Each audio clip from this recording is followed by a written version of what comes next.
Depuis la fin 2015, on est rentré dans une nouvelle ère où en effet, on va aller chercher de la synergie thérapeutique avec des combinaisons avec d'autres médicaments pour essayer de faire mieux que ce qu'on a avec l'immunothérapie toute seule.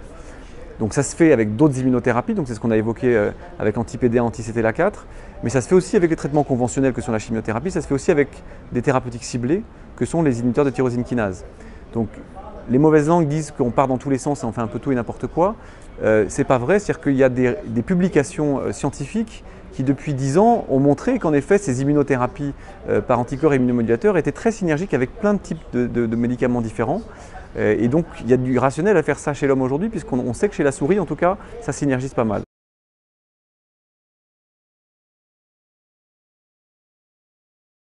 L'association des immunothérapies entre elles fait beaucoup rêver parce que clairement pourrait être une alternative à la chimiothérapie.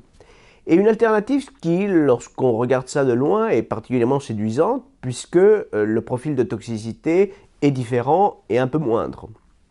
Maintenant, il faut quand même garder à l'esprit que deux immunothérapies associées entre elles augmentent la toxicité par rapport au profil d'une immunothérapie en monothérapie.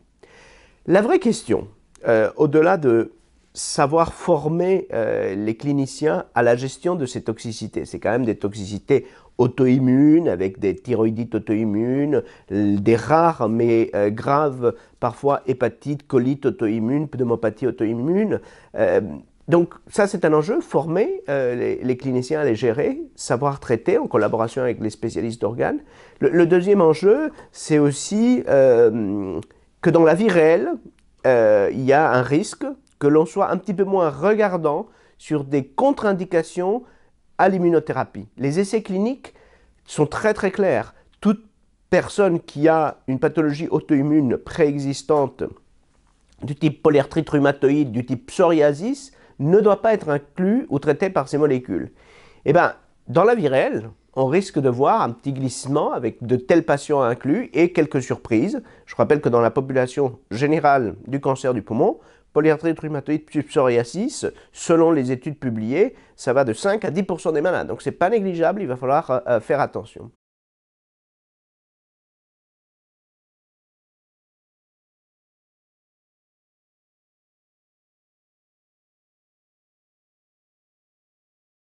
Le grand enjeu aujourd'hui, c'est de savoir si, en termes de toxicité, ces combinaisons seront faisables. On sait déjà que certaines combinaisons ne sont pas faisables. Et ça, on l'a su depuis 2 ans déjà dans le cancer du rein, où certains anti-angiogéniques, par exemple, en combinaison avec les anti-PD1 étaient trop toxiques. Mais on a eu là récemment, donc, à l'ASCO cette année, des résultats de combinaison des inhibiteurs de BRAF et de MEK avec un anti-PD1, donc une triple combinaison. Donc on en est déjà, vous voyez, à l'étape d'après. On va passer aux triples combinaisons. Et en termes de toxicité, ça a l'air de passer. En termes d'efficacité, ça a l'air d'être assez spectaculaire. C'est-à-dire que quasiment tous les patients ont au moins une stabilité ou une réponse de leur maladie.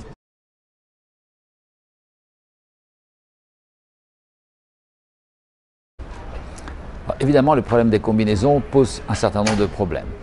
Premier problème qu'il va poser, et ça malheureusement il va falloir faire face, c'est le prix. On va avoir un problème à résoudre. Puis le deuxième, c'est les effets secondaires éventuels. Alors on sait par exemple que lorsqu'on combine le nivolumab et l'ipilimumab, on augmente de manière considérable le taux d'effets secondaires, parfois sévères d'ailleurs, et on a encore beaucoup à apprendre sur la manière de manager et de prévenir ces effets secondaires. Avec les nouvelles combinaisons, là on part totalement dans le flou. Il semble que certaines de ces combinaisons soient très faciles à manager. On parlerait d'anti-OX40, de médicaments comme LAG3 qu'on avait déjà testé à l'IGR en phase 1 il y a quelques années. Ces combinaisons semblent nettement plus faisables que l'association anti-CTLA4 et anti-PD1.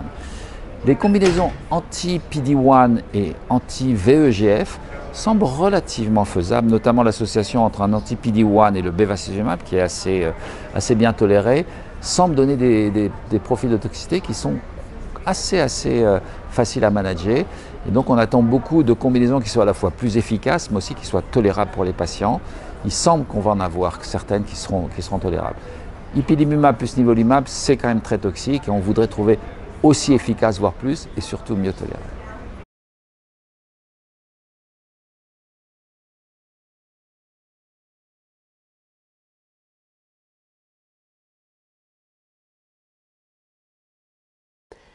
comment est-ce que l'on va anticiper le coût cumulatif de ces immunothérapies lorsqu'on les additionne? C'est-à-dire que l'on voit qu'il y a une AMM dans le mélanome, il y a une AMM dans le poumon, il va y avoir bientôt une AMM dans la vessie, je parle de l'Europe, hein, parce que tout ça, c'est déjà en AMM aux États-Unis, l'AMM dans le Hodgkin, demain également et très probablement l'AMM dans le rein, l'AMM dans également la pathologie ORL. Donc il faut faire très simplement une estimation qui est quel est le nombre de personnes qui vont potentiellement bénéficier annuellement de ces immunothérapies en fonction de la ligne à laquelle c'est approuvé, multiplié par, pas simplement le coût mensuel, mais la durée moyenne de prescription des immunothérapies. Alors il y a beaucoup de fabulations quand on dit quand ça marche pour toujours, il faut payer pendant très longtemps. Non, il faut quand même regarder dans les essais quel est le nombre moyen de cycles, puisque ça fait la moyenne entre ceux où ça dure très longtemps et ceux où ça ne marche pas du tout. Et si on prend l'exemple du nivolumab, dans le poumon, on est à 4 mois de moyenne. Donc ce sont des coûts quand même qui ne sont pas non plus impossibles. Maintenant, les populations sont larges, donc si on fait toute cette modélisation, à ma petite échelle, je pense que le coût cumulatif annuel va passer d'environ 150 millions jusqu'à 600-700 millions d'euros annuels lorsqu'on prend toutes ces pathologies confondues. La donne risque de changer lorsque on sera en situation d'association des immunothérapies, comme on est dans le mélanome, mais pour l'instant, en dehors du mélanome, il n'y a pas d'autre AMM prévu en association dans les 2 ans qui viennent en Europe.